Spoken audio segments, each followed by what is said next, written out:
مجھے یقین ہے کہ آپ اس لفظ ہنی مون کو زندگی میں جب بھی سنیں گے تو یہ واقعہ آپ کو ضرور یاد آئے گا۔ یہ سچا واقعہ مجھے سننے کو ملا تو احساس ہوا کہ زبان کا زہر خوبصورت الفاظ کو زہریلا بنا دیتا ہے۔ واقعہ ایک ماں کا ہے جس نے اپنی کم تعلیم کے باوجود اپنے بیٹے کو پڑھایا، اور انہی والدین کی محنت کے بعد آج وہ بیٹا پاکستان میں بہت اچھے عہدے پر فائز ہے۔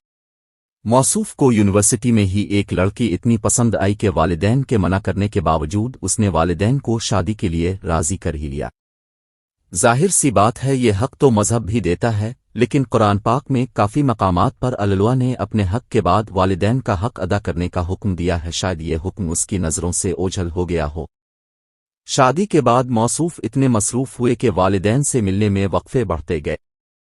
دوسری طرف ماں کا دل تھا، جس دل میں بیٹا ہی بستا تھا۔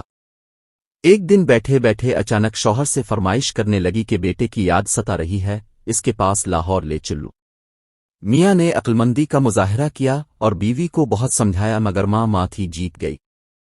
ٹائم کی پرواہ کیے بغیر سرپرائز کے چکر میں وہ کوچ پکڑی جس نے صبح سویرے لاہور پہنچا دیا۔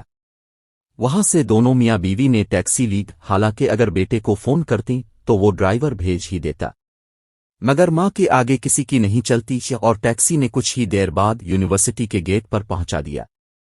گارڈ کو اپنا تعارف کروایا۔ اجازت ملتے ہی ٹیکسی ڈرائیور نے بیٹے کے گھر کے سامنے اتارا ہی تھا کہ کیا دیکھتے ہیں بیٹا اور بہو تیار ہو کر گیٹ سے باہر ہی آ رہے ہیں۔ ماں بیٹے سے ملنے کو بے تاب آگے بڑھی۔ قریب آنے پر ماں کے کانوں میں بہو کی آواز آئی، اپنا ہنی مون منانے آ گئے ہیں۔